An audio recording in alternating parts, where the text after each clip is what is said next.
Hello everyone, I'm Lynx4 and welcome back to 7. Let's get right into this game. That is all I have for you. Now I must leave your fate up to you, Chance. Her voice was even more chilling than before, as if she was just as affected as you were from the vision. Did the man leave Rose alone? Would you find out in the next room? You stand before the double doors. They open and you are blinded by a bright light. Alright, so we last left off with a very confusing memory that there's two people engaged to the same person, and when we thought she was cheating, and now we're really confused. Is that us? Are we dead? Did they kill me? What is going on? I don't know. I guess we're gonna find out maybe soon. You sit in a courtroom at a large desk. There is a man beside you, and the knowledge of the floods back to you. Oh, and the knowledge floods back to you. The man beside you is your lawyer. You are dressed in orange, recently admitted to the federal prison awaiting trial. Your trial is today. It has already begun. Miss Rose Peterson is currently taking the stand. Miss Peterson, do you swear that all you state will be the truth, the whole truth, and nothing but the truth? I do. So solemnly swear. Your sweetest Rose nods to the stately woman speaking to her, the prosecutor. You can't recall her name, and Rose takes her seat on the stand. She is angelic as ever. Then we may proceed. Miss Peterson, the plaintiff, Mr. Chance Johnson, states that you and he had a personal relationship. Is that correct? No, I only met him a handful of times. He lent me his umbrella one day, and then we met for coffee on 2 separate occasions. But that was the extent of our relationship. You sit there, nodding with the most polite of smiles on your What face. caused you to file the restraining order on Mr. Johnson? After the first time we had coffee, I began to receive letters. They were all extremely disturbing. That is when I met with him a second time, telling Chance that I was not interested in him, and we would no longer see each other. She handed the dozens of letters to the judge that was silently sitting to her right. The letters, they had her handwriting on them. That was her handwriting, you are sure of it. The elegant scrawl that made each letter delicately simple. Why did she say that you wrote those? She must be terrified and confused. I took out a restraining order after I went on a long vacation with my fiancé and he followed us there. I'm sure that in his apartment are a few of the things that he took from me over that trip. Just a few of the things were my shoes, a necklace, a pair of sunglasses, and a hat. He actually grabbed the necklace from me after cornering me while my fiancé went to get some food. That's when we took out the restraining order. Rose had begun making small choking noises, her eyes glimmering with unshed tears. She wouldn't look at you. And when did you realize that Mr. Johnson had begun to threaten your fiancé, Paul Jones? We only guessed that he followed him during the day and found out where Paul worked, his scheduled hours, and where Paul parked his car during the day. One afternoon, Mr. Johnson threatened him in the elevator of his parking garage while Paul was heading to his car after work. Was there ever a time that you thought Mr. Johnson might be mentally unstable? After getting the restraining order, I still received distressing letters in my mail. Mr. Johnson had given me the number to his work the first time we met for coffee, so I called there in order to find out if he had any emergency contacts I could call. I didn't want to get the police involved. If I could get Mr. Johnson help from his family. She wasn't all out crying yet, and you were proud of how strong your beloved was in that moment. Where did Mr. Johnson work at the time? When I met him, he said he worked in the management and acquisitions department. Whoops. Department for Barclay and Webb. I found out that he is the custodian for that department floor. He worked there for 15 years. So when did you find out that he was mentally unstable? After getting his emergency contact from his work, I was able to call his brother. It seems that both of his parents are patients at the mental health clinic downtown. His brother mentioned that this has happened with another woman before. Do you believe that this is the undeniable proof then that Mr. Johnson committed the accused crime against your fiancée? Rose stared straight at you, tears finally dripping onto her cheeks. I do believe that it is undeniable that Mr. Johnson tried to kill my fiancé by planting a homemade bomb under his car. You look over to your lawyer, smiling at him, you whispered. This has just been blown out of proportion. She's making it seem much worse than it is, really. Alright then, everything kinda becomes clear now. It's pretty crazy. The white light that surrounds you recedes a bit. Now you know. Smooth voice came from the illumination that reveals cloudless skies and green grass. You knew that this was Lucifer. He was the last of the seven, and his voice spoke with such power. The memories swirling in your head did not match up. Why?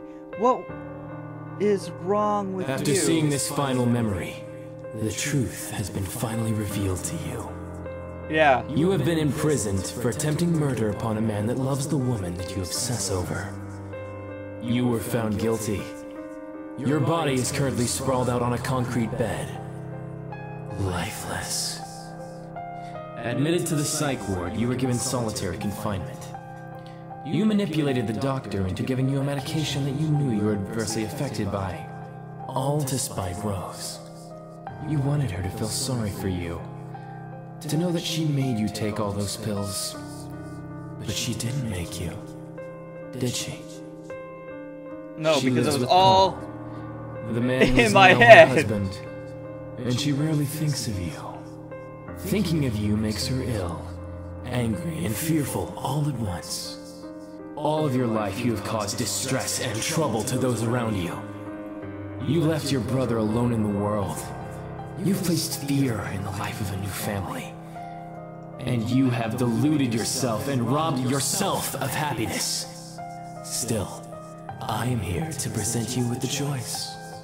You may, even after all the strife you have caused others, go back to your body and live out the rest of your life in a jumpsuit. Or I can take all this pain away. I can give you eternal peace. You could give me eternal peace? What will your choice be? I don't think you and eternal peace really go together. I will come with you, or I want to live again. Well, he said attempted murder. So we didn't really kill this guy, even though we attempted to kill this guy because we're crazy, making up this entire relationship with this person when we only met them a few times, and it's a one-way relationship, sending letters to them and freaking them out. So we didn't kill anybody, even though we attempted murder. Then we're admitted into a psych ward where we have the doctor overdose us. So, still, we did stuff pretty bad. Maybe we should just go with Lucifer.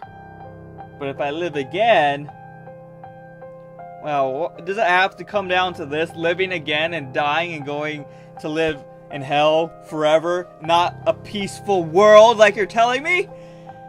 I guess so. Oh, I want to live again, but then you'll be in a jumpsuit and burn forever and ever and ever and ever and ever. That's a really hard choice. Because if you live again, you're going to die eventually. And you've made some pretty bad choices, so you might end up in the same place anyway. You might end up in the same place anyway. So with that in mind, I will come with you. Oh, this is a bad choice, isn't it? It seems that the loss of your memories allowed you to break free of your delusions. This is resolution for all. You may end your lonely days and empty nights, and those who fear you, those you love, will rest easy knowing you are with me. With this as your decision, peace being what you long for, peace is what you shall have.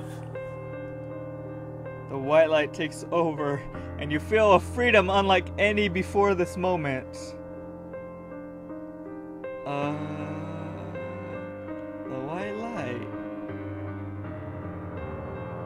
So where am I going now?